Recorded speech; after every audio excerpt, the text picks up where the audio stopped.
Hey guys, how are you all? Welcome back to my channel.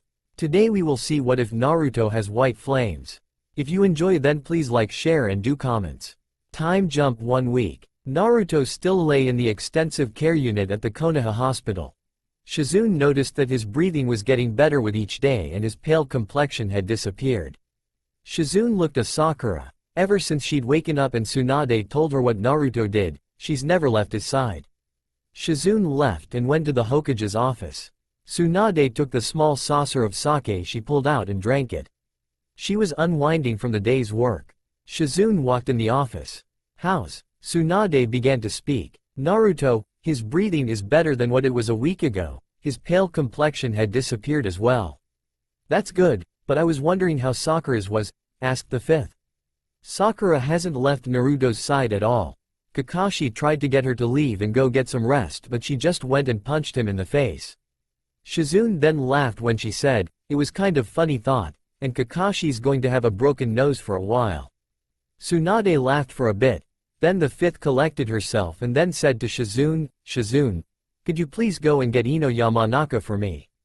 "Hi," Shizune replied, and with that she was off while holding Taunton. Shizune arrived at the ramen stand see Ino with her boyfriend, comforting him. Shizune then remembered that he had come in and told Tsunade that he had failed his mission. "Hey Ino, I'm sorry to be interrupting but the Hokage would like to see you," Shizune told the bright blonde. "One sec.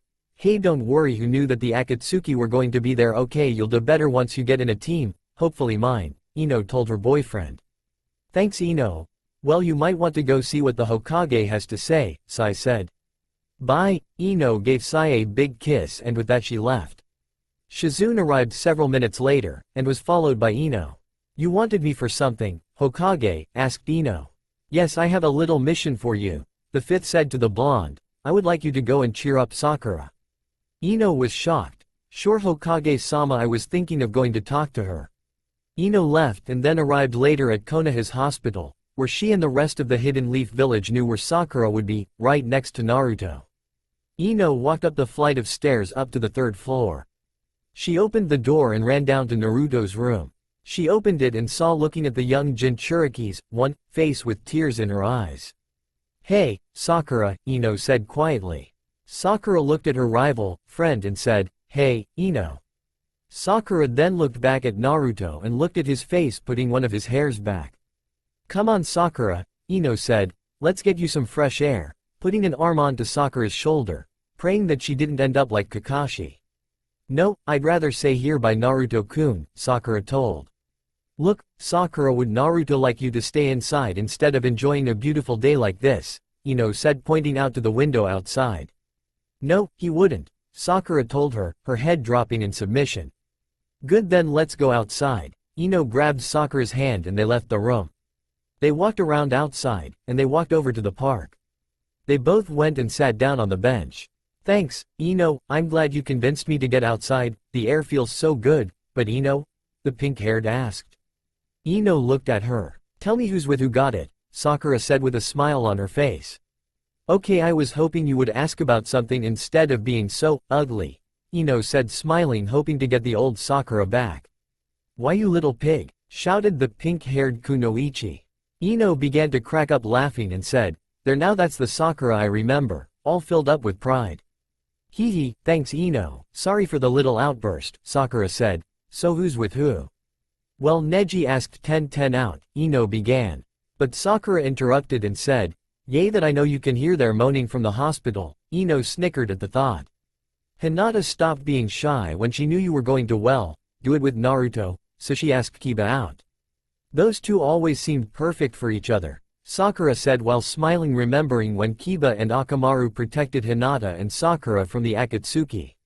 She began to speak again as she moved towards Ino, and, "What about you, Ino, who did you decide to give up to?" Ino blushed red crimson as she said, "Well, after you guys got back, Sai asked me out." "Nani?" Sakura shouted towards her friend. "Yes, I did." Under that dark and mysterious and non-emotional face of his, is the kindness and love of a caring guy. Ino leaned in on Sakura and whispered in his ear, "Plus he's huge." "I didn't need to know that," Sakura said, her face bright with red. "Elsewhere on his mission," Sai sneezed. Someone must be talking about you, Captain Yamato said. Probably Ino doing, Sai thought. Back in Konoha, Sakura and Ino were laughing at the thought of Sai doing it with his captain. Jiraiya appeared before the girls and asked Sakura, "How's Naruto, Sakura?" Ino jumped at the toad hermit, Sakura said to him. "Seems as though you startled a pig," Ino growled in response to the pig comment. Naruto's face is normal, without the pale complexion. His breathing is normal now. All good, but I am wondering, Sakura, how did he heal you when he has no damn clue of any medical ninjutsu? Asked the Sannin. We don't know, but Tsunade and Captain Yamato have an idea of what it is. But they won't tell me, Sakura said to the pervert as Tsunade would tell her. I'm also glad to see you're getting better too. From what Tsunade told me, you were extremely upset when Naruto fell into his coma. Jiraiya then bowed before the girls and then left. He thought to himself, now to do some research. The Arrow Sennin immediately got a boner on his perverted thoughts. Hinata Hyuga and Kiba Inuzuka decided to walk Akamaru through the park. The massive dog walked along the woods. Kiba heard laughter of women. He followed the laughter, Hinata following him and Akamaru in tail. Hinata spoke to Ino. Hey Ino, hey. Kiba interrupted his girlfriend. Hey look, it's the broken sob story. Hinata elbowed Kiba in the balls. Kiba collapsed on the ground, Ino and Sakura cracking up with laughter. That wasn't really nice, Hinata, Sakura said. Well, he needs to learn to control himself, Hinata said grinning. Akamaru barked in agreement. So, Sakura, how's Naruto? Asked the Hinata. He's probably going to die soon, interrupted Kiba. Sakura's eyes began to form tears and she ran off. Ino followed her but ran much slower to listen in on what Hinata would do to Kiba. Hinata once again, instead of elbowing, she punched in the balls with the palm of her hand, as she said to him, that wasn't nice at all, Kiba-kun, and then she ran off. Kiba fell to the ground holding his already sore balls. Damn it, do I need to control myself when I am talking? Akamaru barked, agreeing with the sore Kiba. Ino and Hinata both went searching for Sakura. A few minutes after Sakura ran off, they all, as in all of Konoha, felt an earthquake. They followed to the source of the earthquake. They arrived at a pile of land that was now in the shape of a crater. They saw Sakura in the middle of it, sitting on the ground, whispering to herself, tears dripping from her eyes and onto the ground, and her knuckles on her right ear were bloody.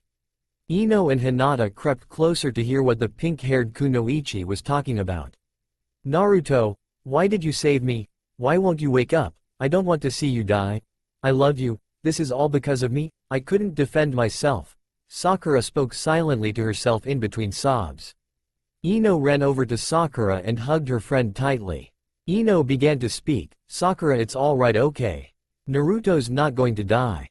Kiba was just being a fucking asshole. Naruto, as you know, is Konoha's #1 most unpredictable ninja. He's going to live, Sakura.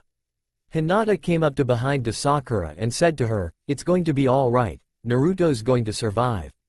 As they were calming Sakura down, Hinata noticed Temari's fan gliding down to them. Hinata noticed that Shikamaru was there and that Temari had a little bite mark on her shoulder where the neck and shoulder meet. Ino snickered at seeing Temari's mark. She asked the sand, leaf shinobi while wrapping Sakura's hand in a bandage, what do you want? Two things. Hokage-sama and practically the rest of Konoha felt an earth-shattering quake. She sent us to investigate.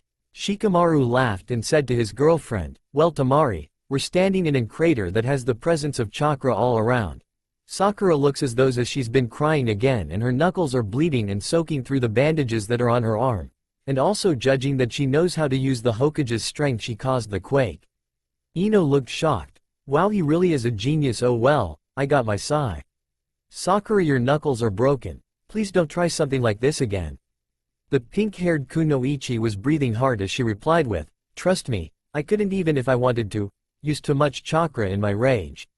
Temari asked out in the open, what said her?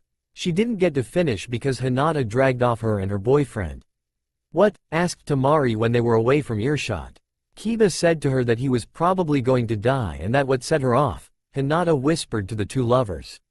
Temari then understood everything. Sakura loved Naruto more than anything and the man she loved was in a coma, breathing slowly after he saved her.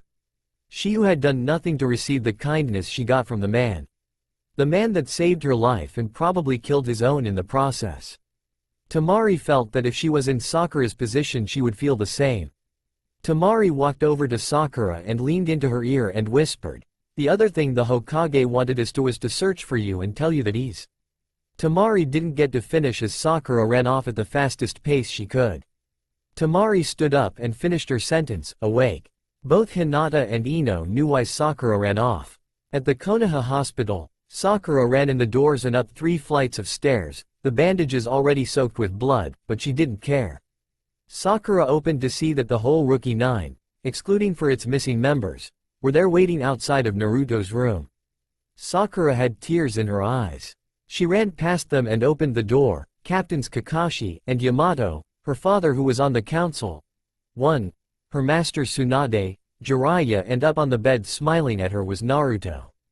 Sakura ran over to Naruto and hugged him tightly, sobbing against his chest. "Naruto, I thought you were going to die." Naruto was a little shocked. "But hey, would you if your friend who has you had a crush on who's shown no interest in you hugging you and sobbing as she did it?" "Glad to see you missed me, Sakura-chan," he replied to the weeping Kunoichi. "Sakura," said her master. Sakura looked over at her. When Naruto got out of his coma, he asked the nurse who was changing his IV, if you were all right. Sakura looked at Naruto and kissed him hard on the lips. Everyone in the room was shocked. "How dare that whore of my daughter kiss that damnable demon," thought council member Haruno. Sakura released the kiss and whispered into Naruto's ear, "I love you, Naru-kun."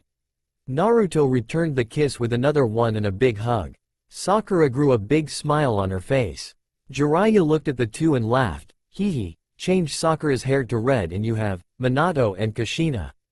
"Hey you Naruto?" Tsunade asked the blonde. "What, Oba-chan?" Naruto replied back, speaking of her age. "Brat, could you just generate a little bit of chakra?" Naruto complied and put his fingers and began to generate his normal blue chakra that was becoming visible to the rest of the members.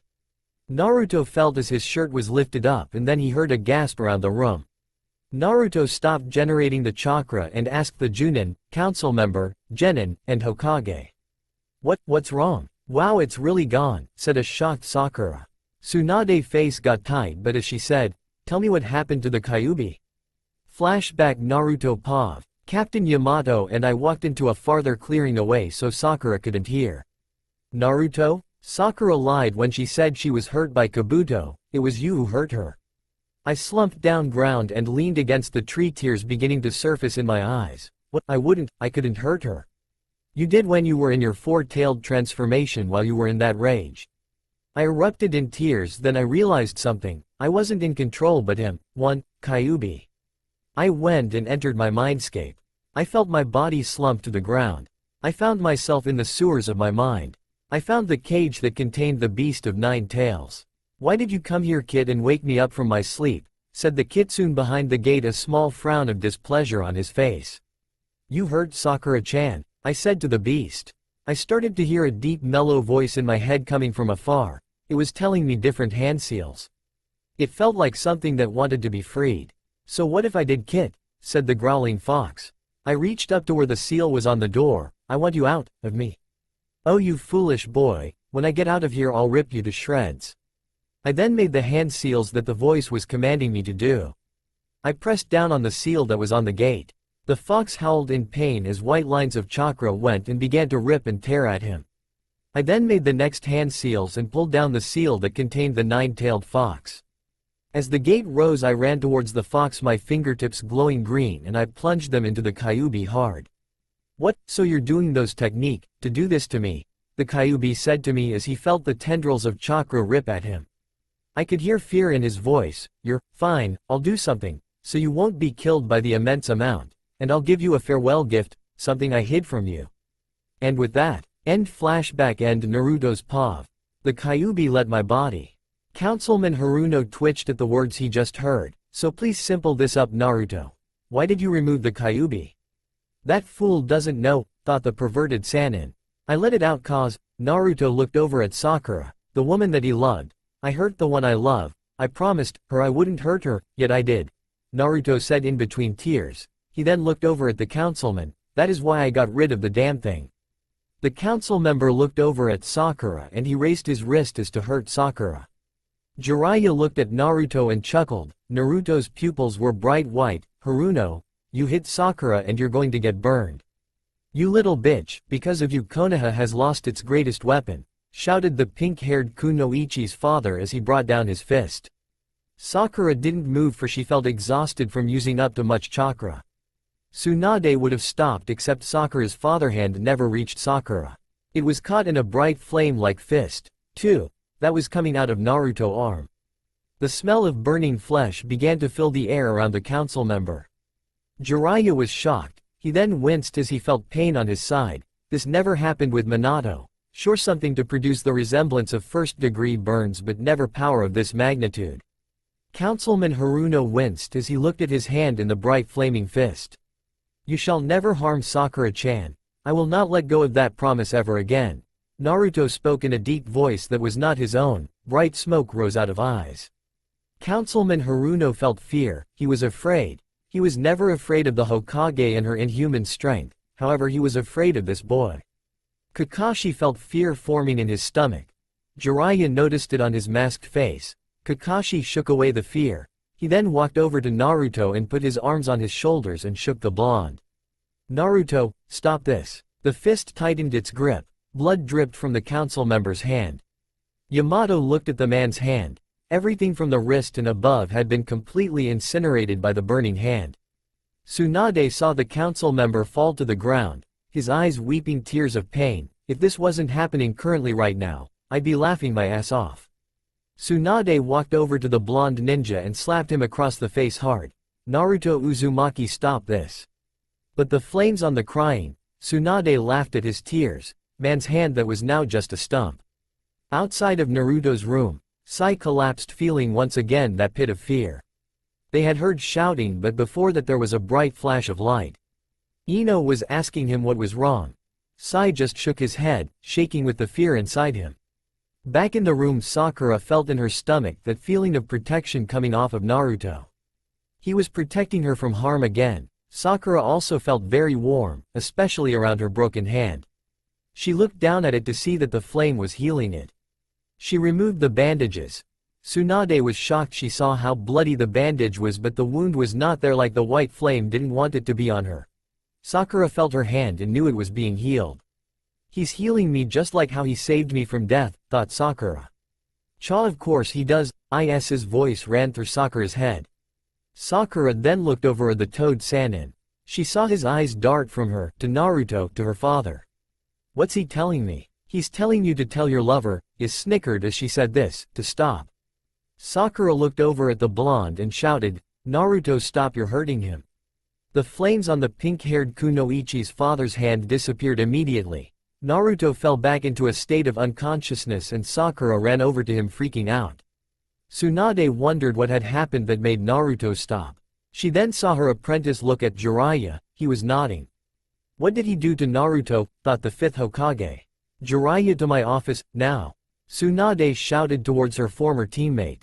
Sakura walked over to her father and began to heal his hand. Her own hand that was pressing against the stump was glowing with green chakra.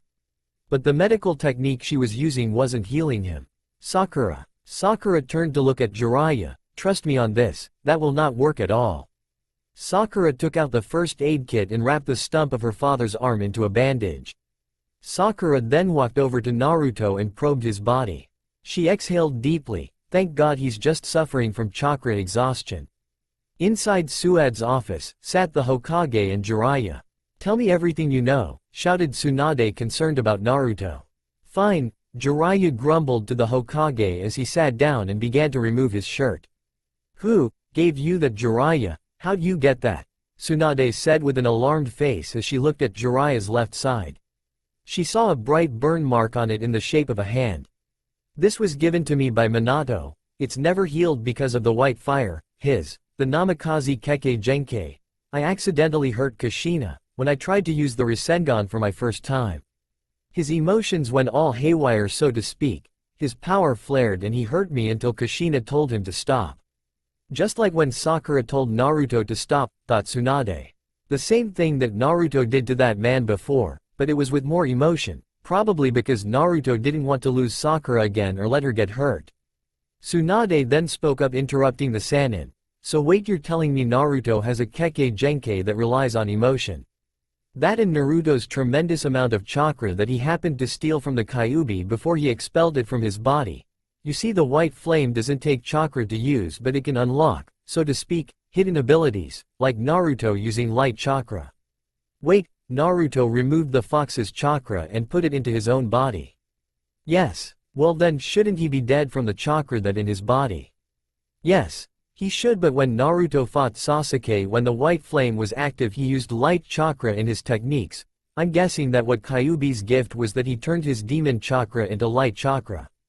Tsunade knew of chakra. She then thought to herself, remember what her old mentor Sarutobi taught her. Remember Tsunade, there's the basic 5 elements: fire, water, wind, earth, and lighting. But there are other elements when you combine 2 of the basic 5. However, what they didn't teach you is that there are 2 rare types of chakra, light and dark. The dark chakra has always been taken by demons and men, all about they take it and use it to bind souls or increase their own power. Light chakra can heal and help friends and loved ones. It can increase the power, but only if the user is of good heart.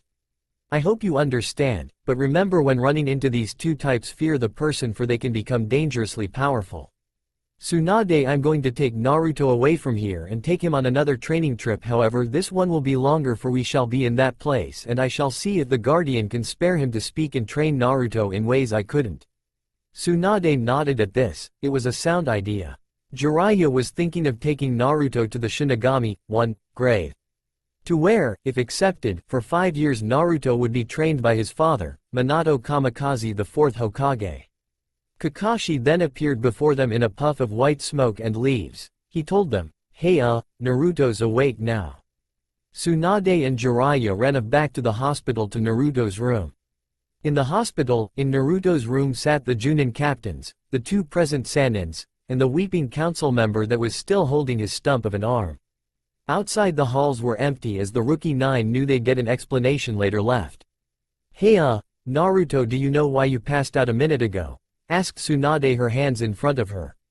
The blonde looked over at Tsunade with an odd look. No, why did I pass out? Naruto, could you tell us what you remember before you woke up here? And also, Councilman Haruno, could you please remove the bandages on your arm? I remember talking about the Kyuubi, then I saw this pompous ass, Naruto said, nudging his head to the teary-eyed man. Tried to hit Sakura-chan, but everything else is Jua white. The council member finished removing the bandages. He flinched as he felt the cold air of the hospital room hit the open blister spots and the spot where his wrist used to be. Blood dripped from his hand and spattered on the ground. It looked as though the arm didn't wish to heal. What happened to him? Asked the frightened blonde. The council member sneered when he said, you. Jiraiya noticed his pupil's eyes glowed white as he got a better look at the wound. Naruto's going to remember in just a second, the Sannin thought. Sakura ran over to him and gave him a hug. Naruto then erupted in tears as he realized something. I did it. Tsunade wondered how he remembered everything, but not until he saw the wound. Jiraiya then walked over to Tsunade and whispered in his ears. Minato had the same thing happen to him when he first couldn't control the white flame.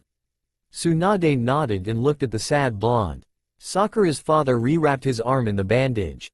Sakura began to soothe Naruto, hugging him and sending her hands through the blonde's locks. It's all right, Naruto, you weren't in control, you were just protecting me, Sakura said in a calm, reassuring voice. But, I should've, this is all that damn fox's fault, Naruto said in between sobs. It's all right, Naruto, you didn't go back into a coma, and for that I'm glad, Sakura said, not caring for her father's pain but rather the blonde that she loved with all of her heart. How cruel for Sakura to not care about her father, thought the 5th Hokage. The councilman Haruno looked extremely pissed. You are a little. Jiraiya stopped him from finishing his sentence by taking his own hand and putting it on top of Haruno's face. He then picked him up and dragged him outside. Do you want to keep on hurting yourself? Asked the Sannin. What do you mean? Naruto's power relies on emotion when the one he loves is in danger, and when that happens he is even more dangerous than the Kyuubi. The council member looked shocked. He then entered the room, staying close to the door of the room, getting ready to run just in case of a repeat of what happened before. The man then looked over at Sakura and growled at her. He then looked over at Naruto and said to him, Have your little whore demon, he sneered the words at Sakura. The kunoichi's eyes began to water with tears, she's not a Haruno anymore. As he finished his sentence and left the room, Sakura erupted in tears like a newly awoken volcano.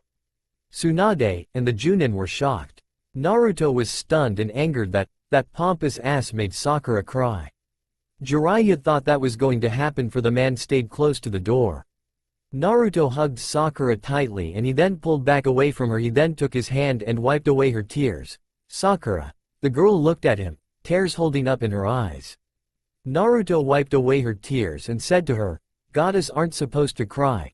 Sakura's eyes stopped crying at the comment and she got on the bed and snuggled up to him. Thanks, she hugged him tightly and gave him another kiss on his lips, which he returned back. Sakura broke the kiss and put her head on his chest. She began to feel tired from using up too much chakra, tired from crying. In a few minutes she was fast asleep hugging her Naruto. Tsunade chuckled at the sight. Naruto just smiled as he held the pink kunoichi, who was asleep on his chest, tightly. Yes, sleep, my goddess, Naruto said to her.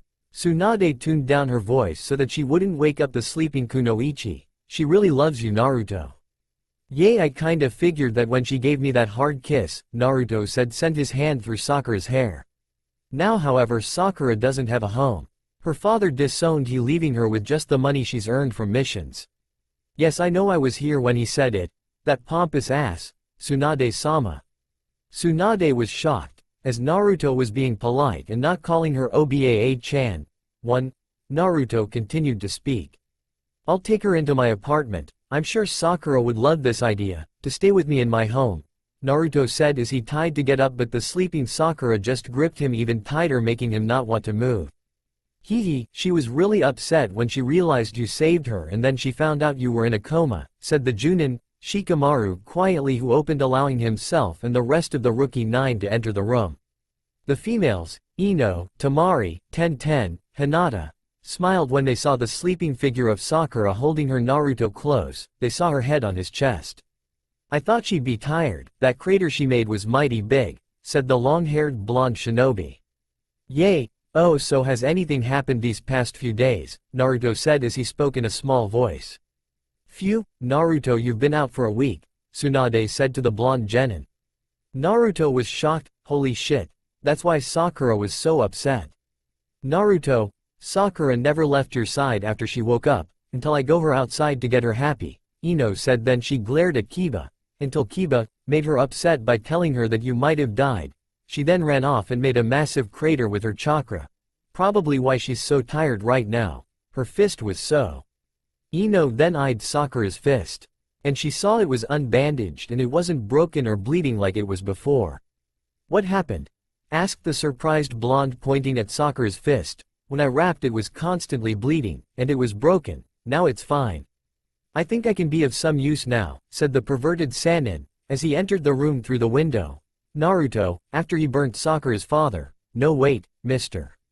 Haruno's hand. Naruto looked over at Sakura's hand and saw it was broken, and just like he healed her before saving her from death. Still don't know how you did it. He healed her hand.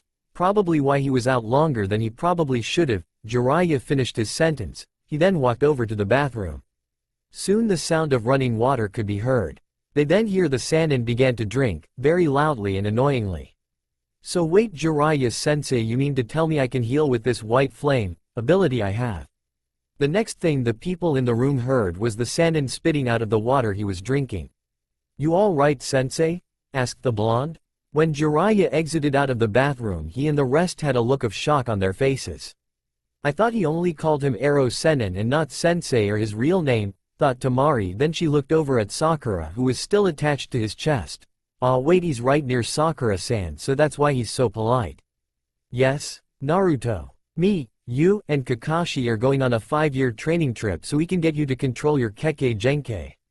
Jiraiya's student looked from his sensei to Sakura. I don't really think Sakura-chan would really like that. Jiraiya chuckled. Yay. She'll probably hit me with her inhuman strength when she finds out, but Naruto, you need to learn how to control it.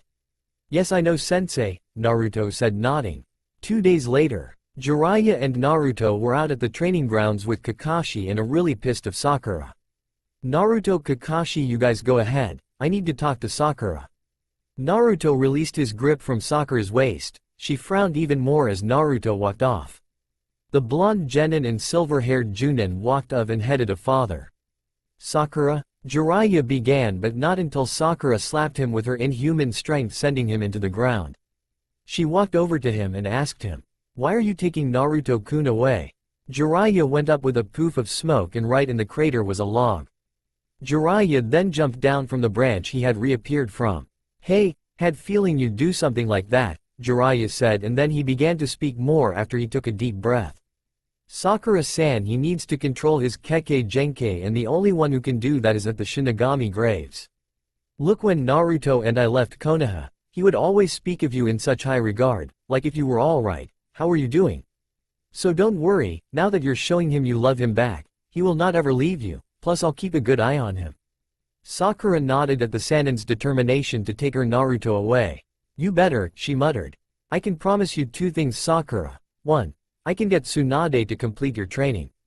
I can tell she left it unfinished. 2. I promise that you're—" Jiraiya snickered as he said it, "Naruto will be back in time for Konoha's famous Rose Festival." Sakura's eyes widened, she couldn't wait. The Rose Festival of Konoha was the greatest and most famous festival in the country. "Why, I get to finish my training and then I can give Naruto a welcome back present," thought Sakura, a slight blush escaping to her face. "I wonder how big he is? Think he'll beat Sai," said Iz. Sakura regained her composure and said, "Fine, I'm just really going to miss him," she said in a low voice. "I know, but now back to the business at hand. While me and Naruto are going to spar, I'm going to pretend to put you in danger. I need you to fall asleep, not really however." "Why do you want to do this?" asked the stunned Kunoichi. "I want to see how strong Naruto truly is," Jiraiya told Sakura. "Oh well, I can do that," Sakura said, smiling to him. The Sannin and pink-haired Kunoichi ran to catch up with Kakashi and Naruto. Jiraiya and Naruto then began to spar.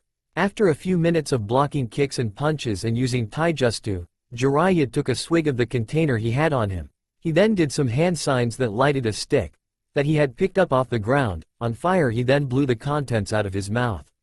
The fire spewed towards Naruto, but the genin dodged it with ease. Jiraiya then took out a device and attached some chakra strings to it. "Hey Naruto, eat this new technique I've been working on." He then began the necessary hand signs, Mass Shadow Shuriken Jutsu. The device began to spin and out came a lot of shuriken.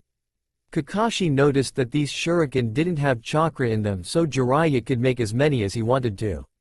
Naruto dodged the ones that came at him. He took out a kunai to block the shuriken that he couldn't dodge. But more shuriken kept coming at him. They began to blot out the sky, too. Naruto saw that they were all of course and heading towards the sleeping form of Sakura. "No, Sakura!" shouted Naruto as his body was enveloped in white flames. This time, however, there was a bright figure standing behind him. 3. Naruto ran straight towards Sakura. As the shuriken came down on top of them, the figure that stood behind them enveloped Naruto. Naruto spread his arms and legs wide, creating a wall of white fire. He screamed as loud as he could. The shuriken, as they reached the wall and just fell to the ground, melted from the intense heat. Sakura was shocked at his power, but she knew, unlike in the four-tailed transformation, he wouldn't hurt her. The wall disappeared and then the figure behind Naruto reappeared. Naruto then charged at the Sannin. He grabbed him by the collar and threw him up into the air. Then the figure that was behind Naruto went onto him. Naruto began to beat Jiraiya constantly with the bright flaming fists. 4. He then brought his fist down, knocking the great legendary Sannin into the ground. Nato then jumped up in the air high above the treetops. The flaming hands of the figure overlapped each other as Naruto's real hands began to do some hand seals. "So the boy can use hand seals and use that figure to use them," Kakashi thought. Jiraiya jumped up out of the crater and began to do some hand seals. He then shouted, summoning, Toad Mouth Bind. The Sannin was immediately surrounded in a GUI. Naruto finished the hand seals. He then shouted, Light Release, Wind Fire Jutsu, Heaven Scorcher. A mass amount of chakra formed at the figure hands. The figure's hands then brought it backwards and pushed downward quickly. A tunnel of massive chakra was brought forth and brought down on the Sannin. A few minutes later Kakashi was stunned. He and Sakura had to jump backwards. Wow, blast is increasing in size and power. Kakashi thought. Wow, I knew he had wind chakra, he's using it to stay in the air.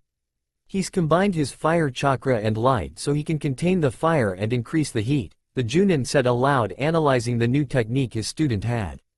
And just think, all this power, it's much more stronger than his four tails transformation, and all because the one he loved was in trouble, said the Junin. The Hokage was in her tower. Shizune was running around the place picking up more and more paperwork. Shizune had a very mad look on. Tsunade had one of her temper tantrums and decided she would unorganize everything. Just then, however, the winds of change were felt within the air. Tsunade walked over to the window and looked out. She jumped back in surprise. She fell on top of Shizune and a stack of paperwork. Tsunade jumped back out and looked over at what had shocked her. A figure was in the sky and under him was this tower of white. Huh, she gasped. Jiraiya, she muttered. She then looked over at the black-haired Kunoichi that was holding the pig. Shizune, I'll be right back. Hi Tsunade-sama, but just remember you have work to do. Tsunade groaned and then jumped out of the window and headed towards the clearing. At the training grounds where Naruto, Sakura, Jiraiya, Kakashi were arrived, the Hokage, her face and awestruck at the power before them. They heard Jiraiya began to moan the word stoop. But Naruto didn't hear him. Sakura was awake during the whole of this. She heard the words of the Toad Sannin. Sakura shouted at the man she loved, Naruto, stop this. Naruto's jutsu cancelled when he heard the one he wanted to protect even with the cost of his life. Naruto floated gently to the ground. Tsunade ran over to Jiraiya. The Toad Sage stood in a crater that had the smell of burnt toad. Wow, you look worse than that time I beat you when you were doing your pervy research, the Hokage said. Her hand reached out towards the pervy sage. Jiraiya grasped his old teammate's hand and got up out of the crater.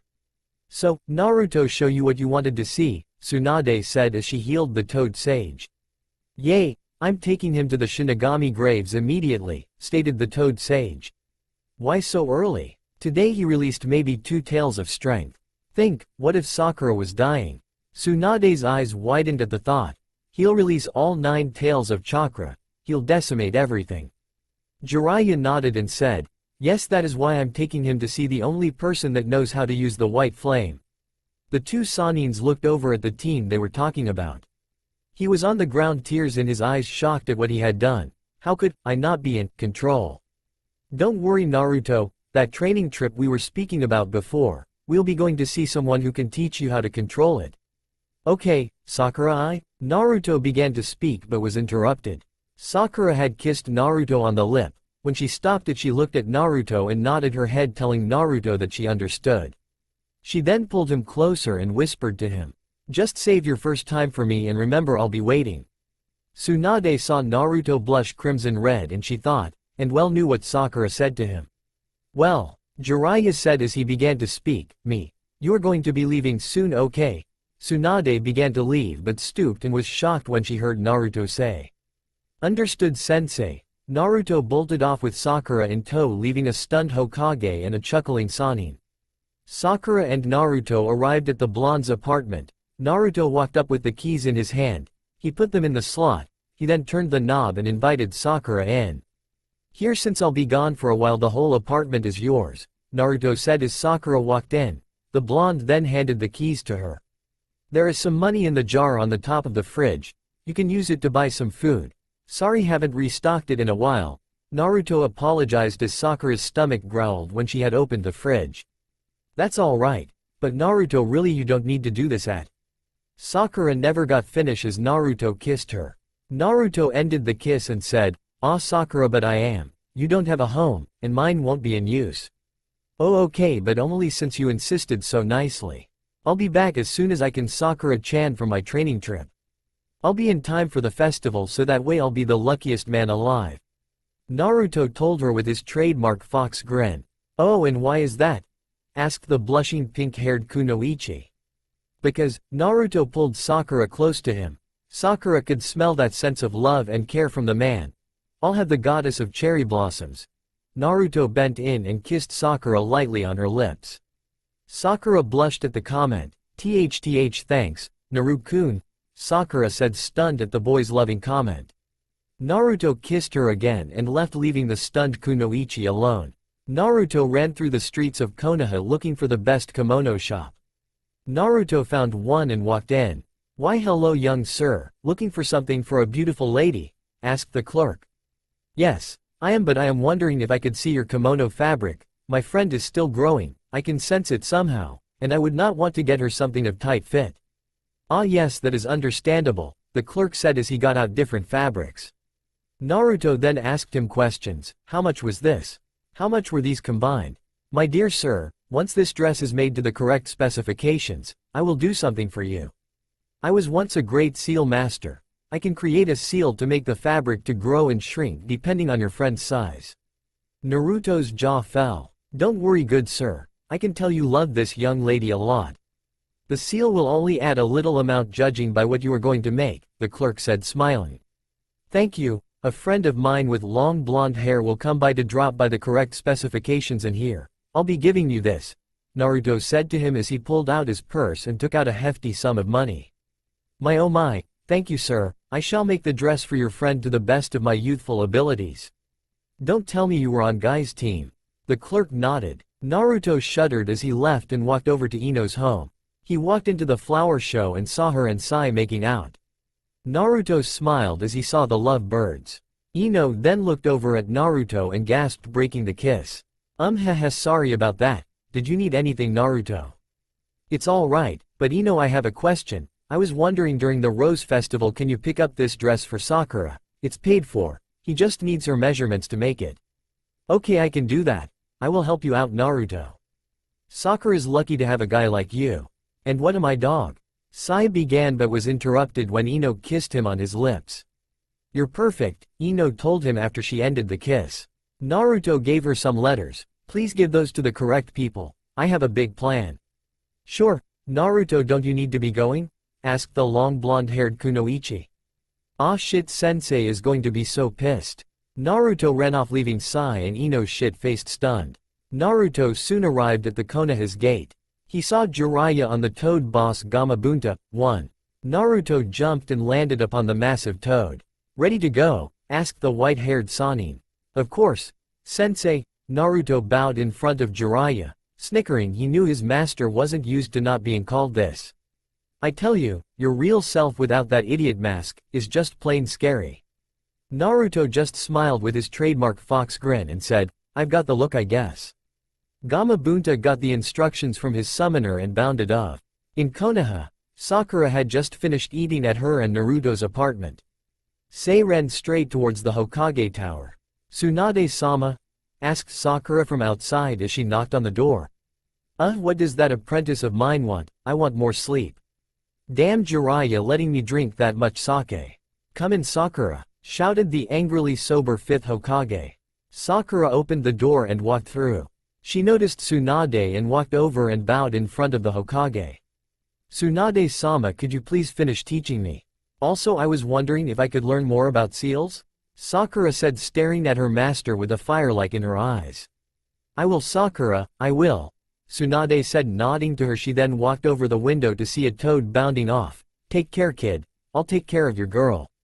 5 years pass, so Naruto's 2 and the rest of the Rookie 9 vary from 19 to 2. All Rookie 9, including Naruto, are Junin.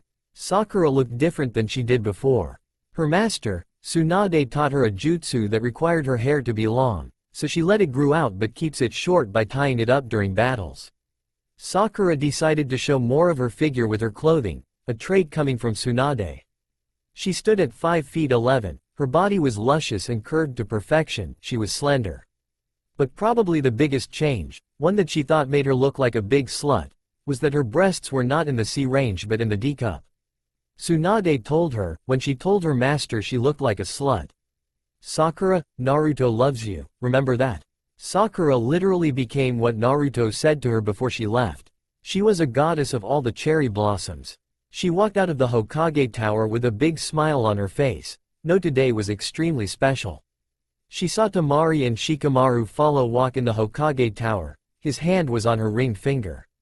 Temari wore a leaf headband signaling she changed villages much to her brother's displeasure. "Well, you owe me that dinner," Shika, Tamari said to her husband. So troublesome. Never make a bet when your wife has something to use to her advantage. Got to remember that, he said sighing.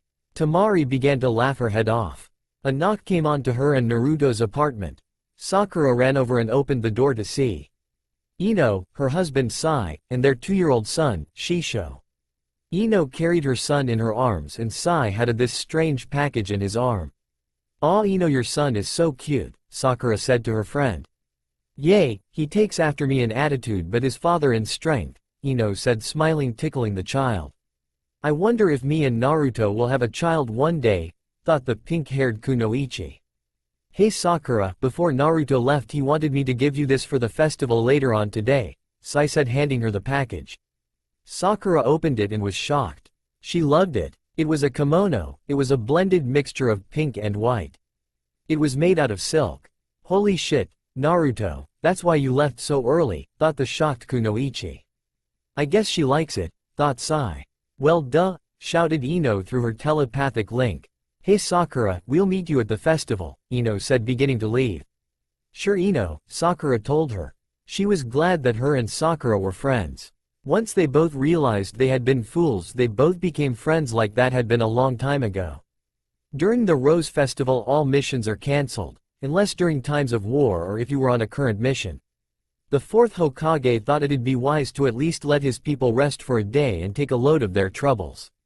The only thing was Anbu had their work cut out for them. Sakura walked into her room. She removed her clothing except her underwear. She looked at the kimono, admiring the way her boyfriend thought of her. There was a small note attached to it. "Hey Sakura-chan, I hope you like the dress. Can't wait to see a goddess in it. Naruto. Wow, I'm so lucky." "Cha, of course," shouted Iz. Sakura got dressed in it and then she decided to just let her hair flow behind her. When she arrived over to where Ino and her family was, Ino was holding Shisho tightly, tears coming out of his eyes. "What's wrong with the little fellow?" Sakura asked. "Oh, someone just scared him, that's all," Ino said as she turned her head. Ino looked at her and was shocked at her friend. She was literally a goddess. Sai on the other hand, well, Ino noticed a little tent and elbowed him hard in the balls. Shisho and Sakura laughed at the grown man clutching his balls. Sai muttered something, "You didn't have to hurt me." Ino laughed and ignored her husband's pain. "Sakura, Naruto's one lucky guy, that's if the Gaki ever shows his face." A man hiding in the shadows began to do some hand seals. Ino soon felt a tug on her shadow, and she knew time to put Konoha's #1 most unpredictable ninja's plan into action. "Hey Sakura, why not we go head over to the karaoke area and laugh at some of the people who can't sing? Maybe I'll convince Sai to sing." Ino's smile on her face threatened to take over. Sai's frowned and became pale-faced. "That I won't do, dear," he said. Ino, Shisho, Sai and Sakura walked over to where the village was hosting the karaoke. There were vendors along the way, villagers and children running around enjoying themselves in the festival. Ino, holding her son, walked over to where the dango merchant was. She ordered some for her family. With the dango, she took out a small carton and a kunai. She cut up the dango and put them in the carton. The group then continued their way on to the karaoke stage. When they arrived, Shisho was getting hungry and Ino decided that he might want to try the small dango. She took out a small piece and handed it to her son. He took it, looked at it and saw his mom holding a piece just like it. She put it in her mouth and began to chew. Shisho followed his mother and did the same thing. Kakashi had just finished singing a song that he had dedicated to his little girlfriend Anko.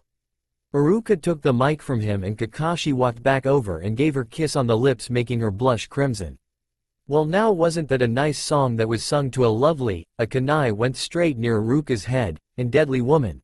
The crow laughed and clapped for Kakashi and Anko. They clapped for Kakashi because of the song. They clapped for Anko for scaring Iruka. Now our next shinobi of the Rose Festival who'll be singing is, well, he won, tell us his name, but he does have a nickname. Iruka took a deep breath and continued to speak. "Ladies and gentlemen, I present you the White Fox." As Iruka said his name, there was a white pop. There stood a figure at the stage. He was 6 feet 6 inches. He didn't look too heavy in weight. He wore a long white coat with an odd symbol on the back. 1. He had on his side a katana that was hanging loosely. He had sandals on. 2. He wore a hat upon his head. It had a few slits in it so he could see. 3. Thank you, Uruka. His voice was deep and angelic. The white fox took the mic away from the man. The song I will be singing will be comatose. The speaker began to play the instrumental. I'd like to dedicate this to a special kunoichi of the village of Konoha, he said while staring at Sakura. Tsunade appeared before Sakura and asked, hey, do you know who this is? Also, might I say, damn, Naruto's a luck guy. Sakura blushed, no, I don't know him, and yes, Naruto is lucky. The signer began the song. Tsunade felt a light hit her on the head. She looked over and saw a certain pervert. I'll be right back, Sakura. I hate feeling like this. I'm so tired of trying to fight this. I'm asleep and all I dream of is waking to you. Tell me that you will listen. Your touch is what I'm missing. And the more I hide, I realize I'm slowly losing you. Comatose. I'll never wake up without an overdose of you. I don't want to live. I don't want to breathe. Less I feel you next to me. You take the pain I feel. Waking up to you never felt so real. I don't want to sleep. I don't want to dream. 'Cause my dreams don't comfort me. The way you make me feel. Waking up to you never felt so real. Tsunade jumped up to where a certain pervert was. Wondering where her little Otto-san. 3. Jiraiya, where's is he? Tsunade, here, take his. The pervy sage said, handing her his naughty telescope. Look at the singer. Tsunade took the telescope and looked at the white fox. Oh my god, he looks so much like him, she thought, but then she accidentally let the telescope drop a little and then blushed crimson. Damn, what is a horse? Now Tsunade, he's for Sakura. Jiraiya began to laugh. He then stopped as Tsunade hit him in the gut. I hate living without you. Dead wrong to ever doubt you. But my demons lay in waiting, tempting me away. Oh, how I adore you. Oh, how I thirst for you. Oh, how I need you. Comatose. I'll never wake up without an overdose of you. I don't want to live. I don't want to breathe. Less I feel you next to me. You take the pain I feel. Waking up to you never felt so real. I don't want to sleep. I don't want to dream. 'Cause my dreams don't comfort me. The way you make me feel. Waking up to you never felt so real. Breathing life. Waking up, my eyes open up. Comatose. I'll never wake up without an overdose of you. I don't want to live. I don't want to breathe. Less I feel you next to me. You take the pain I feel. Waking up to you never felt so real. I don't want to sleep. I don't want to dream. 'Cause my dreams don't comfort me. The way you make me feel. Waking up to you never felt so ray. Oh, how I adore you. Waking up to you never felt so real. Oh, how I thirst for you. Waking up to you never felt so real. Oh, how I adore you. Oh, the way you make me feel. Waking up to you never felt so real. The white fox dropped Mike onto the stage. He then used a certain jutsu, one his father made. He disappeared from the stage. Everyone was shocked and saying, where did he go?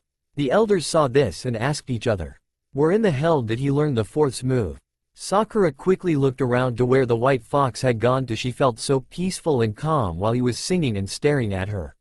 She couldn't tell who it was, but he felt so familiar. She then saw him right in front of her. His hat still upon his head covering his face. He walked over to Sakura and kissed her passionately. Sakura felt his tongue enter her mouth. She loved his taste, loved how he ravished her mouth. Who is he? She thought, trying to focus her thoughts. Cha removed the hat, snickered knowing who he was. Sakura stopped the kiss. She then looked at the man. She removed his hat and gasped.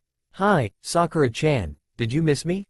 Sakura shrieked and practically took down the blonde figure to the ground, screaming his name, Naruto. The Rookie 9 looked at the sight and then, along with the crowd, just laughed their asses off.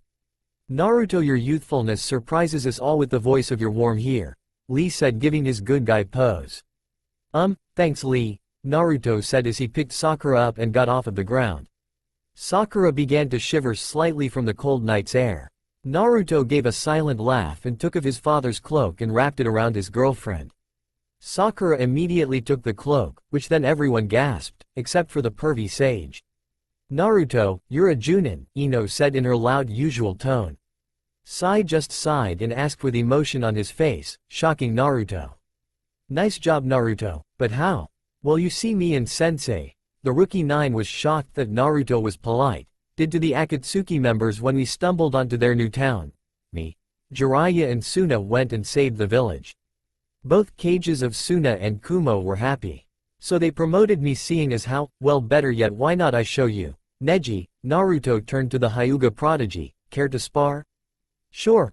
Let's walk to one of the training ground, Neji said, smiling, knowing he could beat Naruto.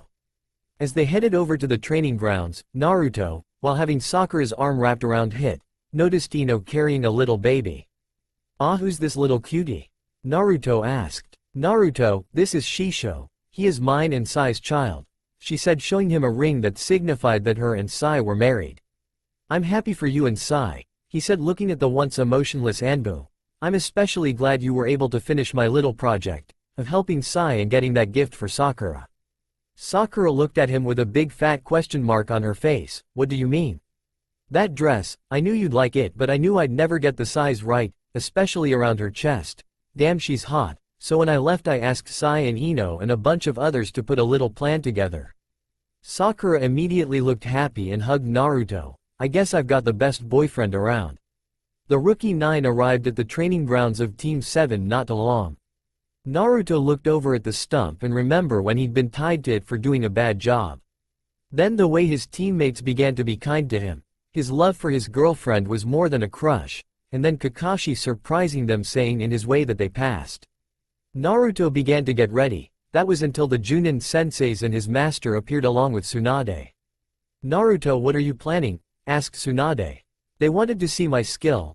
I bet you want to, so me and Neji here are going to spar. Fine, but don't. We will be going all out, Naruto, Neji said, wanting some payback for what happened at the Chunin exams. Agreed, Neji. Naruto got into his traditional bestial stance. Neji went into the Hyuga stance, Jukin. Naruto, shouted a certain voice from a pervy sage. What, sensei? I would like to fight, shouted the blonde back to his master. I don't want you using those certain jutsu you created, understood? Hi, master. Naruto shrugged at what his teacher told him, leaving shocked faces on all of the audience. Holy shit, he can't use a jutsu on me? Thought the Hyuga prodigy. Ready, Naruto? Neji asked the blonde Junin. Yay, let's fight, Naruto said. Tsunade walked up and stated the rules. She made them the same as it was in the Chunin exams. Sensei, can I at least use Kuro Doragon, he asked. The Sannin nodded, earning a whoop of joy from Naruto. Naruto then moved his hand to his spine and drew out a long katana, still attached in its sheath. The sword was 5.5 feet long and 2 inches wide. The hilt and guard had an intricate dragon build on it. The sheath was a dark black, hence its name, Black Dragon. Neji and the rest were shocked at the sword, but wondered why it was still in its sheath. This is Kuro Doragon. Naruto's body flared on the inside with the white flame, RELASE. His shout went around the area. The seals on the blade were removed. The blade was the same size of the sheath, but the blade itself was pure obsidian. Neji, this is Kuro Doragon, the Black Dragon. He's one of the legendary demon blades. My father owned it and now I do. Naruto was smiling. In Neji's mind, holy shit. Wow, Naruto, nice sword. The blade is pretty cool, but it seems as though it's missing something. Yes, it requires the Namikaze Kekkei Genkei, Naruto told them, his grin getting a bit bigger. Well, Uzumaki, I don't believe you have that. Temari told him smugly, since the last Namikaze, according to our records, was the Yondaime, Minato Namikaze, and he didn't have children. Actually he did, Temari-san. Oh, and who? She asked him, curious as to who it was. Naruto's smile dropped, me. As he finished this word he activated the white flame. His body was enveloped in the flames. Sakura felt that feeling of peacefulness and protection around her. Wow, he's in control, Sakura smiled. Cha, of course, that's why he disappeared, is said to her smugly. The sword and Naruto's hand felt the power it had wanted. The sword began to pulse with energy and wind erupting all around. The sword's length increased from 2 inches wide to 4 inches. The blade increased from 5.5 to 1.5 inches. Wow, Neji stammered. He was stunned at the figure glowing with white fire, and with the massive sword in his hands. But can you actually wield it? Neji charged forward. Naruto and Neji began to fight. They fought with the intensity and fierceness of the Chunin exams all over again. Neji calmly attacked the Namikaze. Naruto attacked with stabbing thrusts and diagonal arcs from his blade. They kept fighting, one with taijutsu and the other with kenjutsu. Naruto jumped up out of Neji's gentle fist style as the man tried to hit his Tenkaichi. 1. Naruto then began to use his wind element to keep him floated in the air. A white figure began to appear behind Naruto. It was pure white fire. The figure's hand grabbed the sword. Naruto began to do some hand seals. Suddenly his left hand began to grow a bright blue. He grabbed the sword and glided his hand across the blade as he spoke. Light wind style. 7 swords requiem. He brought his left hand back to the hilt. He then swung at Neji. With one swing 7 arcs came out, all heading towards him. 8 trigrams palms heavenly spin. Neji swung his body, erupting in a sphere of chakra surrounding him. It threw off all but one of the arcs, which hit him in the chest. He grunted loudly as the arc hit him. You know what, Naruto, for some reason I don't see that accursed white chakra, but now I only see white. Why? Asked the confused Hyuga. I got rid of that fucking bastard when I could. Naruto began to do some seals. Now I have the power and be in control. Light style jutsu. Chains of God. Naruto moved his fingers, waving them at Neji's limbs. Chains came out of the sky and out the ground and latched themselves onto Neji. The Junin struggled as he tried to get free. Naruto-kun's gotten a lot stronger, Kiba-kun, said Hinata, too, to the Junin next to her while holding one of Akamaru's pups. Yay, I'm just glad he's with us, Kiba said, fear enveloping his body as he watched seeing the long, brown-haired Hyuga get his ass handed to him. Yay, go Naruto, shouted Sakura. Naruto glided down from the sky. He began to do some complex hand seals when Jiraiya shouted. I told you not to use that gaki. I thought you were talking about my combination? Naruto asked. No, I was talking about that as well, Jiraiya said. Naruto stopped the hand seals. Everyone heard him murmur, fucking perv, ruining my fun. Naruto then saw some hand seals come into his mind and smiled at what it was going to do. He began to do the one-handed seals and he then took out his palm. A mixture of red, blue and white chakra began to form. The ball began to grow in size. All the while Naruto had a smile on his face. Damn, that grin can give Gaara a run for his money, Temari said, shaking, as the grin got bigger. Kuro Doragon began to feel the chakra. The ancient spirit was finally going to be released. Summoning Kuro Doragon, the black dragon. The blonde then plunged the energy into the sword hilt.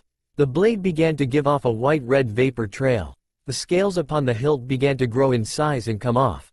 Then a dragon came rushing out and placed itself onto Naruto, warping around his sword arm. Night began to fill around the area as the sun set.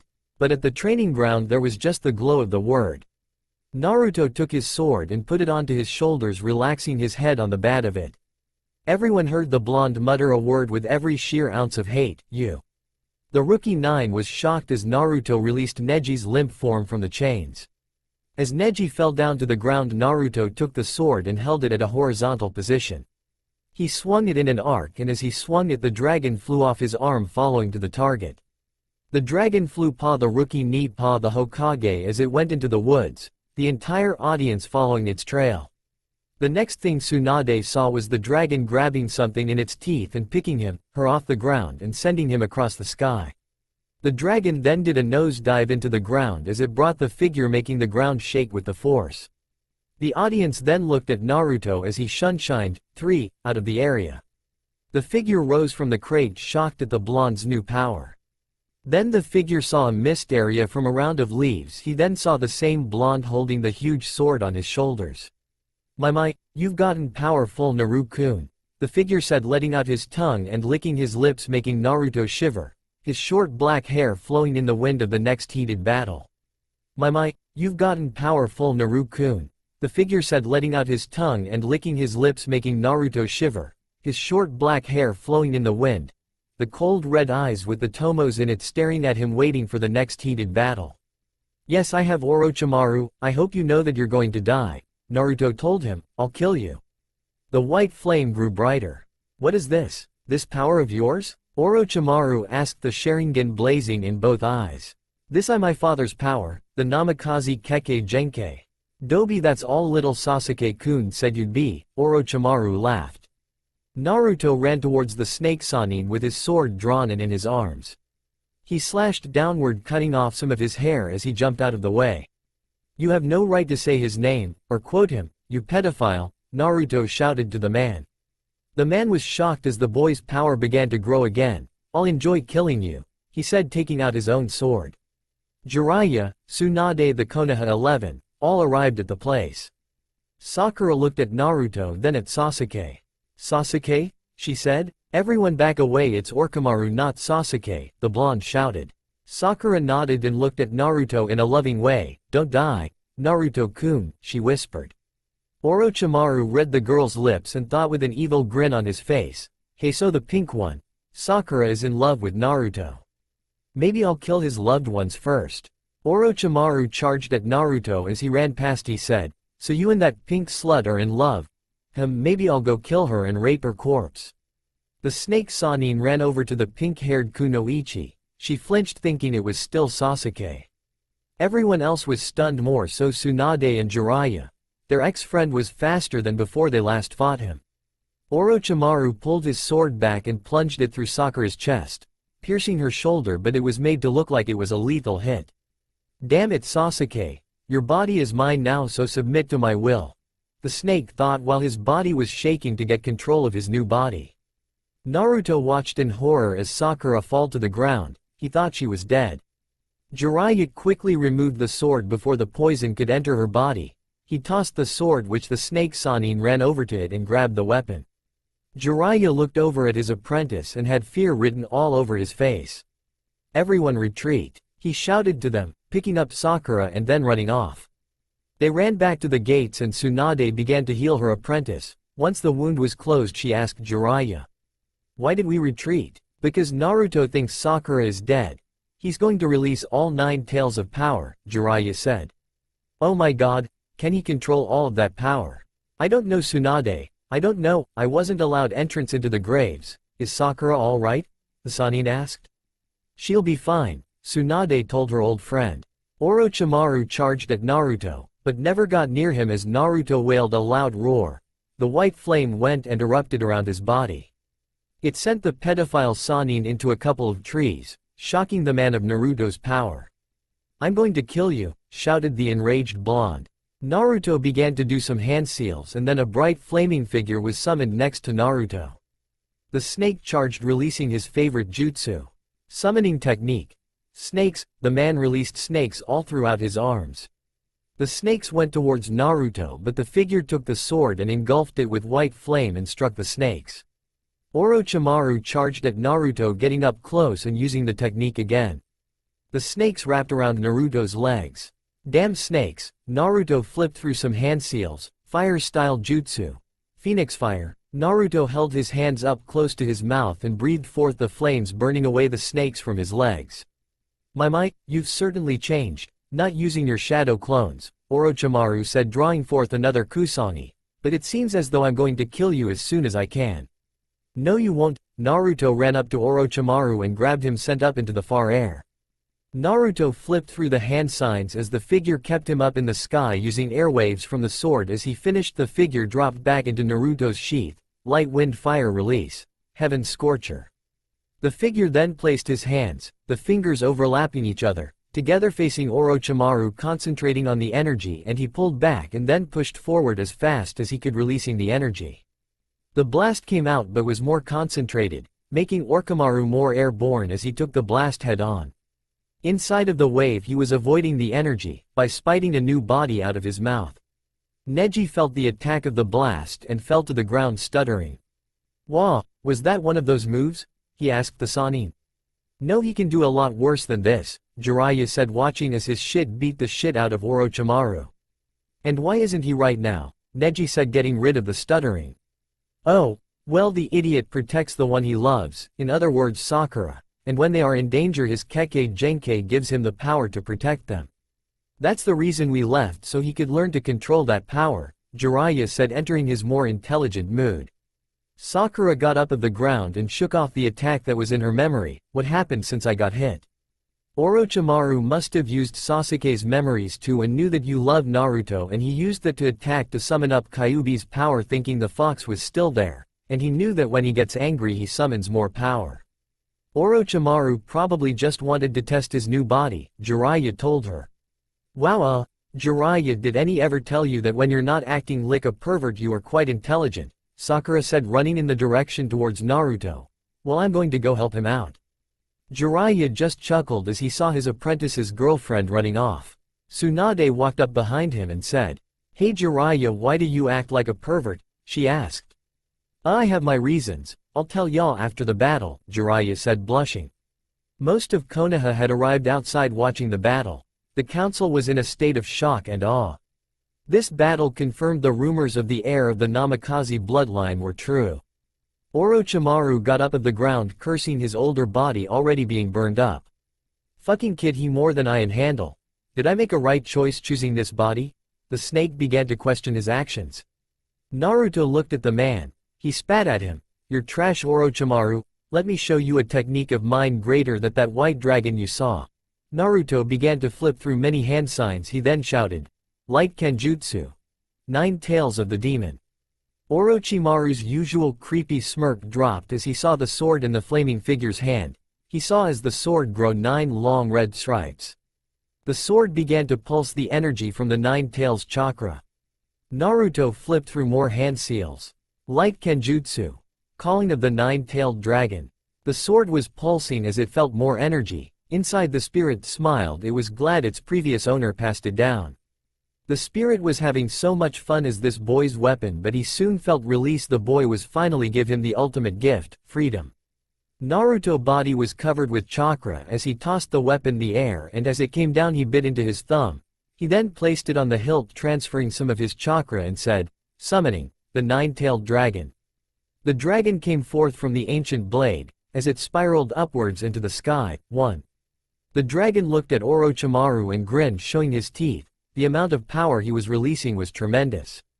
The sword fell to the ground and impacted, making a loud clanging noise. The dragon opened its mouth and said, "Ah, so good to be free." It turned and looked at Naruto. "Thank you, Namikaze Naruto, for releasing me." Jiraiya looked at his apprentice and thought, why hasn't he lost control with this amount of power? Unless, his gaze followed his apprentice's and saw him staring at his girlfriend, so he knows that she's alive. Jiraiya was stunned at the shock of seeing this dragon.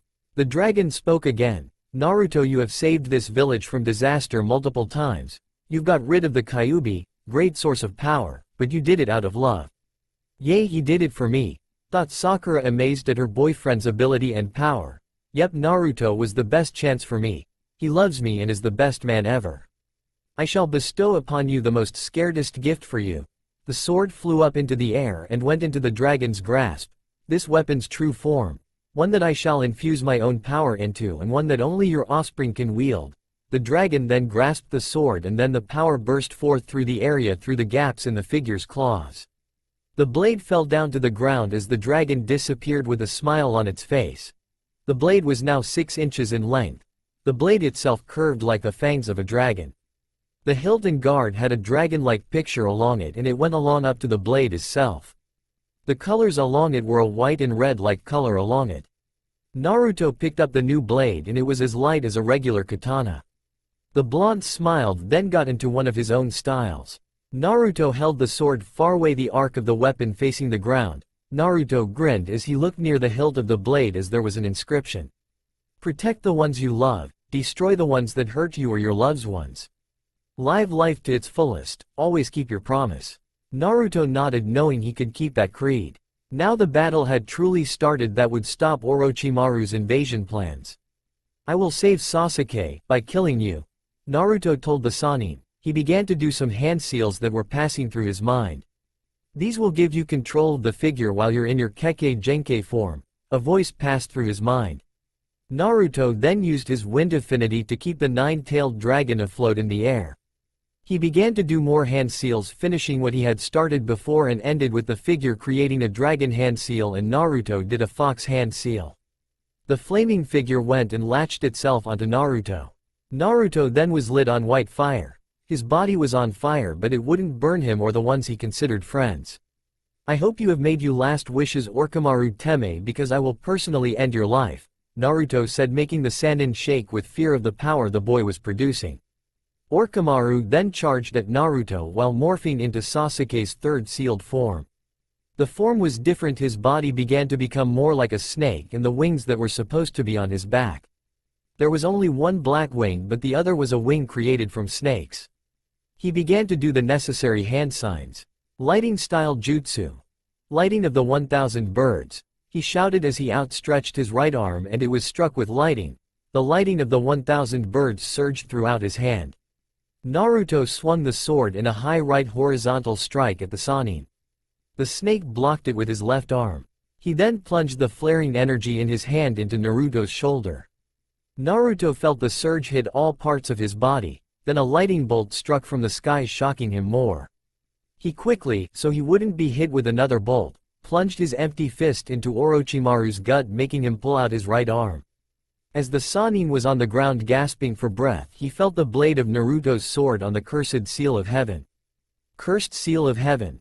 Seal of the white flame relase. As Naruto shouted these words, the Sannin began to howl in pain. Orochimaru felt his cursed seal transformation disappear from his body. Permanently where the once seal was on Sasuke's shoulder was not just a large jagged mark of a sword. Fine, you little shit, I'll show you why I'm the most powerful man alive. Orochimaru then began to do some hand seals. Jiraiya knew what he was going to do. If I can't beat you, I'll make sure you can't defeat my warriors. From finishing of this pathetic excuse of a village, the Otokage then screamed out, "Destroy Konoha!" Many Oto nins jumped out of the trees and began to attack. The rookie 9 and shinobi of Konoha got into their preferred fighting stances. Orochimaru began to do some complicated hand signs. He then shouted into the sky the move that he hoped would help finish off the blonde, dead demon-consuming seal. The Reaper appeared before them, in the sight of Naruto and Orochimaru. It looked over at the snake Sannin and spoke with venom. I wasn't able to finish you off before, but now I can. Interesting. It looks as though a Soul Reaper wants revenge for not finishing the job. The Toad Sannin thought as he prepared to fight. Jiraiya bit his thumb and began to flip through some hand seals. He then pressed them into the ground and shouted, summoning Justu. A massive frog came into the air holding a pipe. Hello Jiraiya, I see you've run into a bit of trouble with snakes, the summon told its summoner. Yes, I have Bunta. Go and defeat the bastard snakes. I'll give you a couple bottles of sake. The toad smiled at the word of the potent alcohol drink. Jiraiya got his answer when the toad charged off at one of the Oto nin's summons, drawing out its sword. Naruto smiled as Orochimaru combusted with anger at the Shinigami. What the hell, I summoned you, you're not supposed to kill me, but listen to me, you fucking bastard. The Shinigami pulled back his head and began to roar with laughter. Hell no, if I do that, my charge, his father will kill me. Naruto smiled and looked up at the sky with words whispering from his mouth, thanks dad. It's just you and me, Habiteme, Naruto told the snake as he gave off a devious smile. A smile that would give the local Suna Insomniac a run for his money. Shinigami, you have this man's souls if you release the third. The death god nodding its head accepting the dead. Naruto began to do some hand seals. He was moving at a fast pace, making Orochimaru scowl as he couldn't copy the seals. Light wind release. Chains of God. Naruto then pointed his glowing pointer finger at his snake. He moved fluently around the mont's arms and legs. Silver chains came from the sky and embedded themselves, not wrapping but literally going through the snake's leg bones. I defeated the Akatsuki for the sake of getting rid of them before their plan could be activated, and for peace throughout this place. I shall kill you, Naruto said to the snake. He spat the words in venom as he finished the sentence.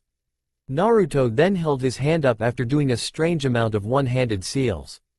Orochimaru began to think hard at his choice. Was my choice for the Sharingan one, right? What if I had chosen the Kyuubi brat instead? The blonde then held his hands together, leaving a fist's length apart as a glowing orb began to focus around the hands. The blonde's Kekkei Genkei began to falter as it began to pump more energy in the orb, making it increase in size. Then Naruto pulled his hands apart as the orb was growing.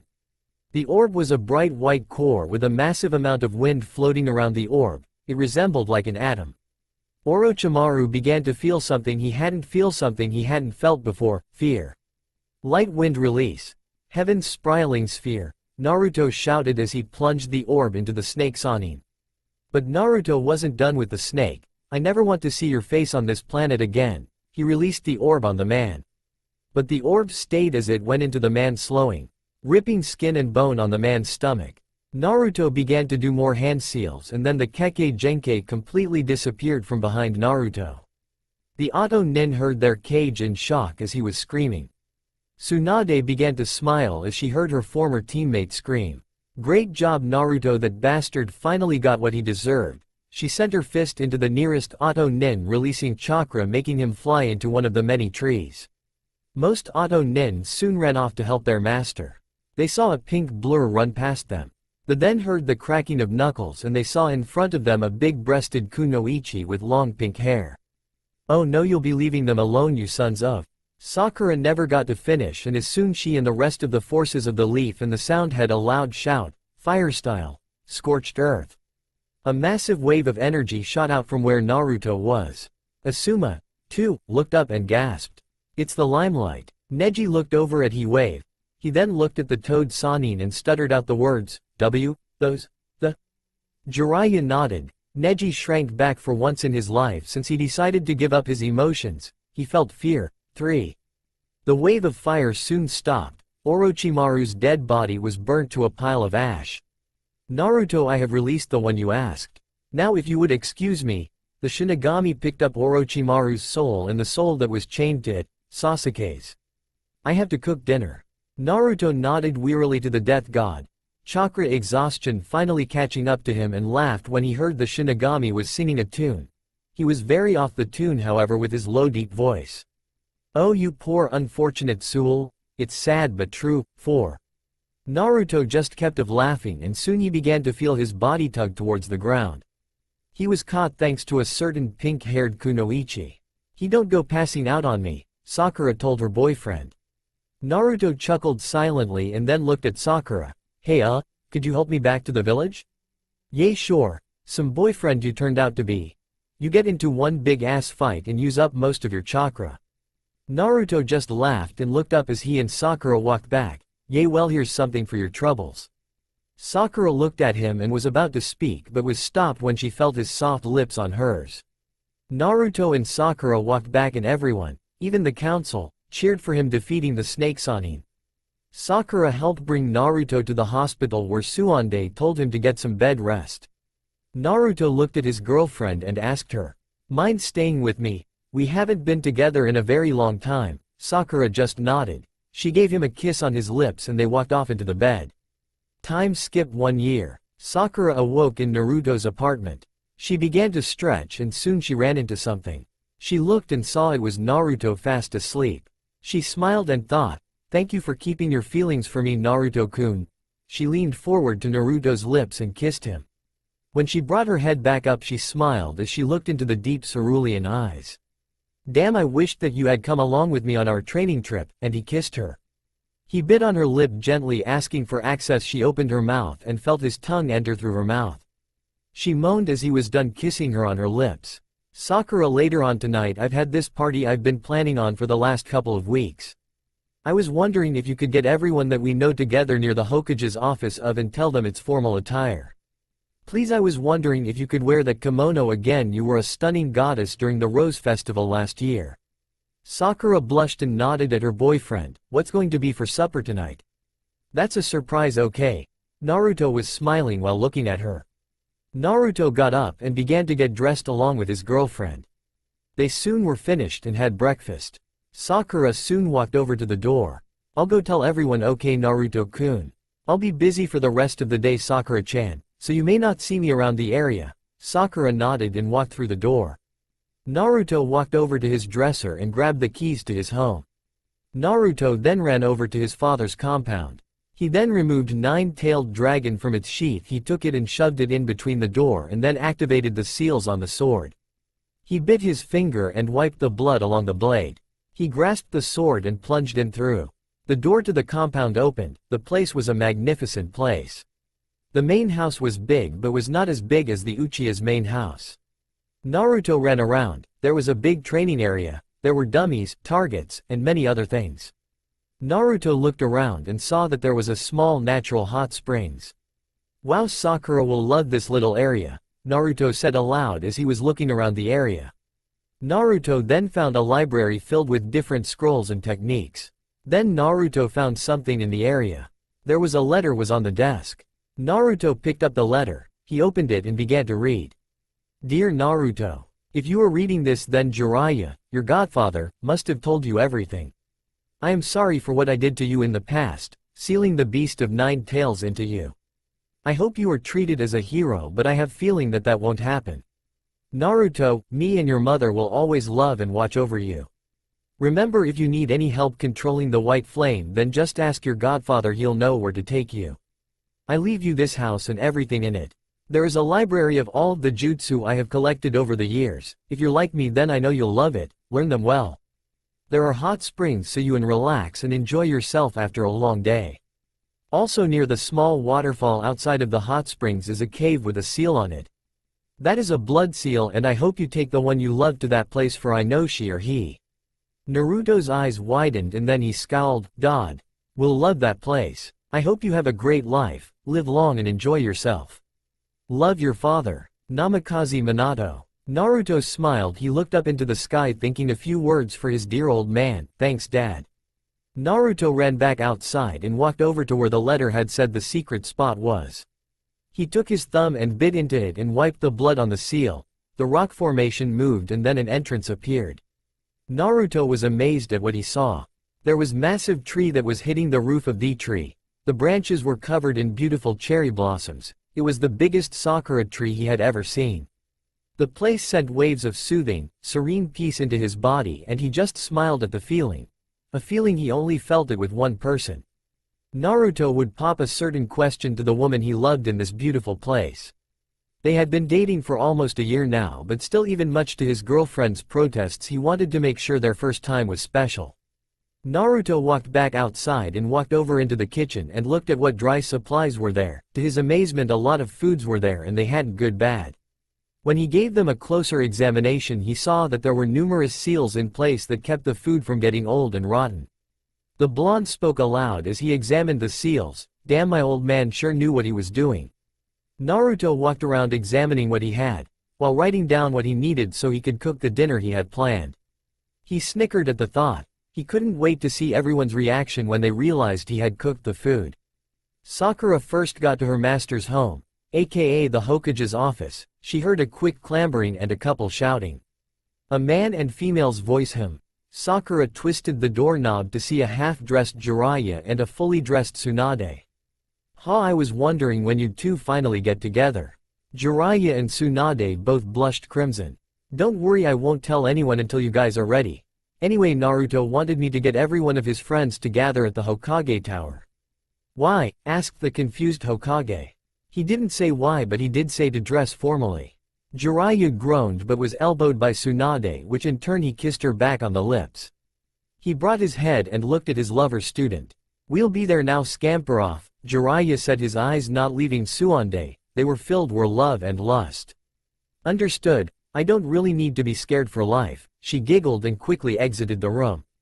She closed the door and could hear her master's distinct voice. Now where were we Sakura giggled at the actions of her master and walked around town. Find the Konoha 12.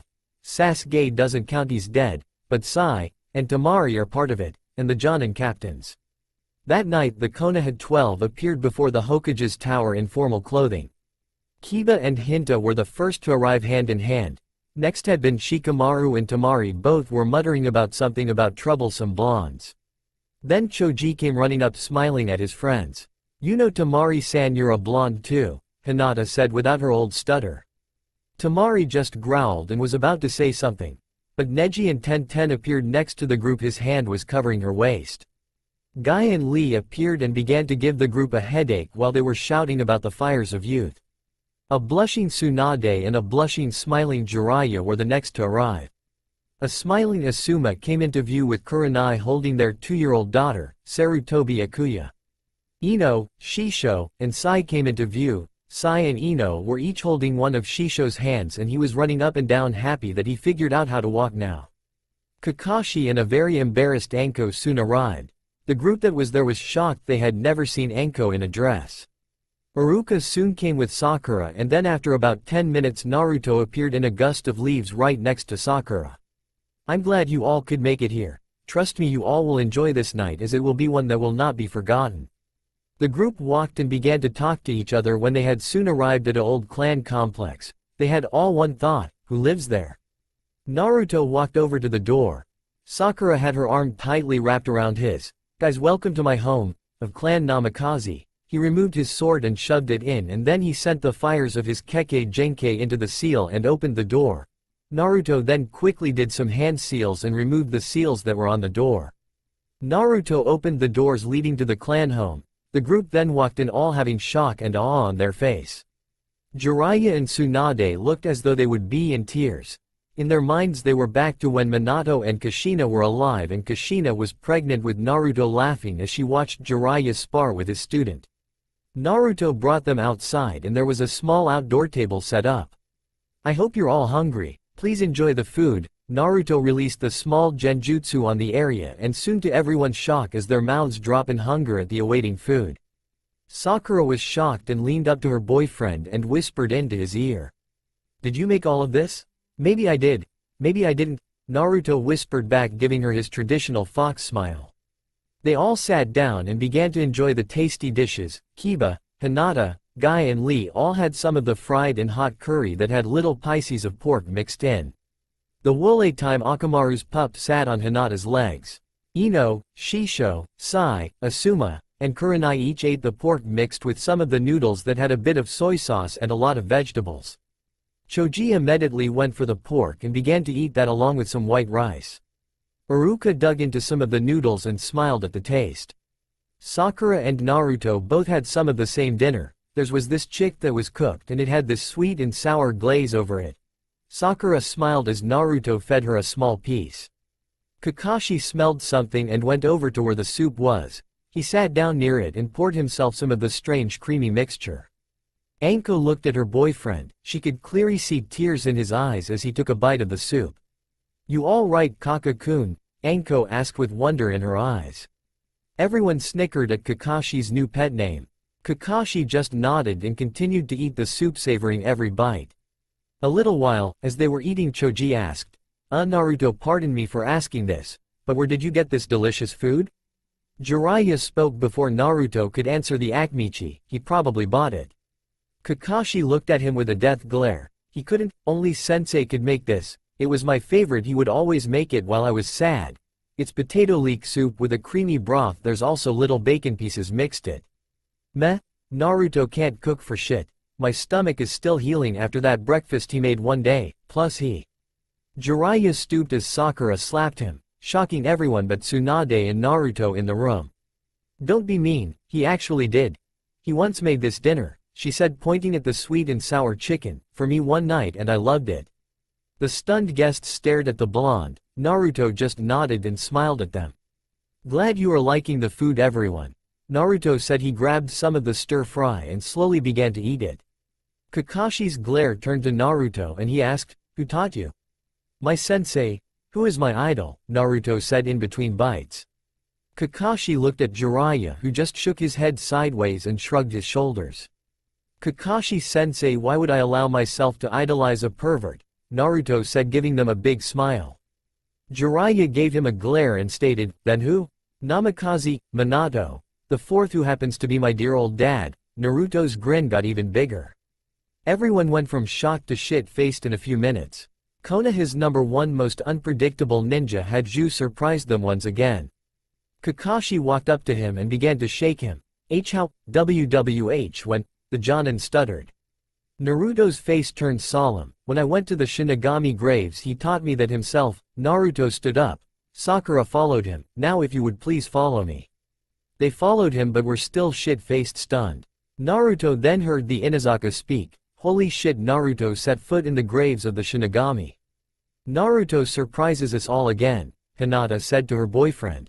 Yay, I guess so. Naruto soon stopped and they all wondered what he would do next. The blonde then spoke to the group. What I show you mustn't leave this group of friends, understood? There were murmurs of yes and one question all hang in their heads. Where the hell is he taking us? Naruto placed his hand on the rock formation that was near the waterfall and the blood seal appeared.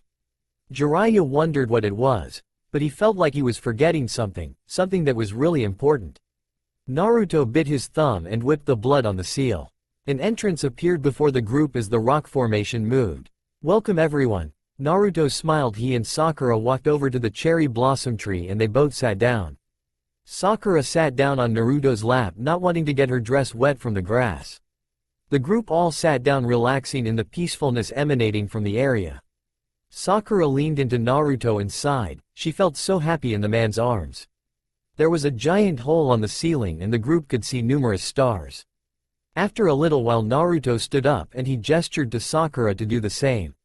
Naruto then spoke with a little bit of nervousness in his voice. "Hey everyone, one main reason I wanted you all to come here was to enjoy the serene peace this place seems to give us all.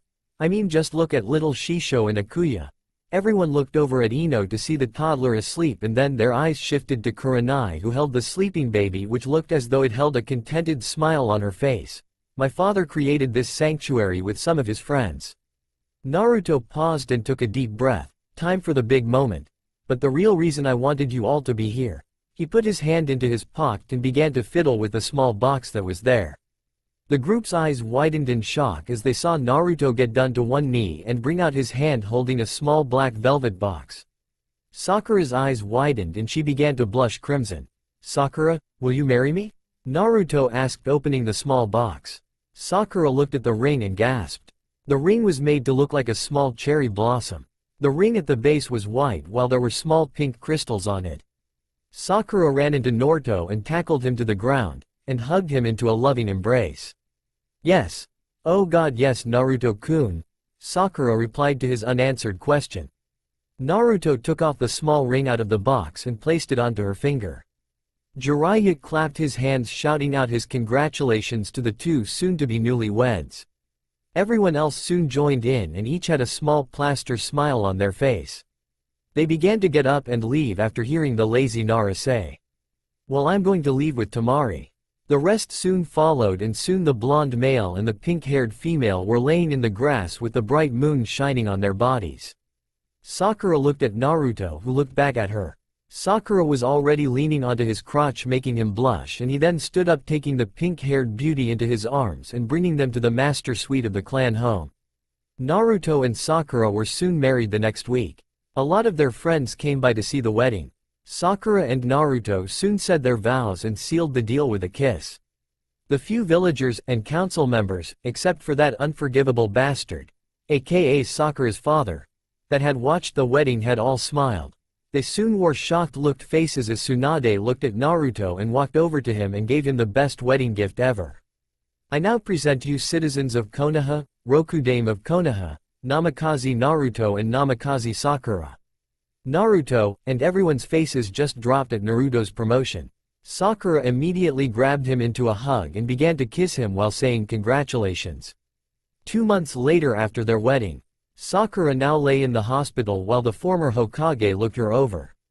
Sakura had been throwing up in the morning, and had been very clingy to Naruto. Sakura also had felt her energy levels dropping. Tsunade began to get a big smile as she looked over at Sakura. "Sakura, how does Naruto feel about children?" "Oh, he always told me he wanted a family. He said to me that it would be the best thing in his life other than me and his new promotion." "Why do you ask?" Sakura looked at her old sensei with a perplexed look. "Congratulations, Sakura, you're pregnant, and with twins." Sakura squealed and quickly got up and ran out of the room and into Naruto's stunned arms. "I'm carrying mine and Naruto-kun's babies," she thought with pure happiness. "Sakura, what's wrong?" asked the confused Namikaze. "Well, you know how you always wanted kids." Naruto nodded. "Well, when he first made love, I'm pregnant." Naruto soon wore a shocked-looked face and spoke in a quiet voice while looking at the ceiling. "Wow, I'm going to be a father, to a little girl or boy." Naruto smiled at the thought, but his thoughts were interrupted with Sakura tapping him on the shoulder. "Actually, Naruto-kun, I'm pregnant with twins." This made Naruto's face and eyes widen. "Wow, this is great, we're going to be parents to 2 little kids." Naruto smiled and hugged her tight. That's all for now. If you want to see next part, then please like this video and subscribe my channel. Thank you.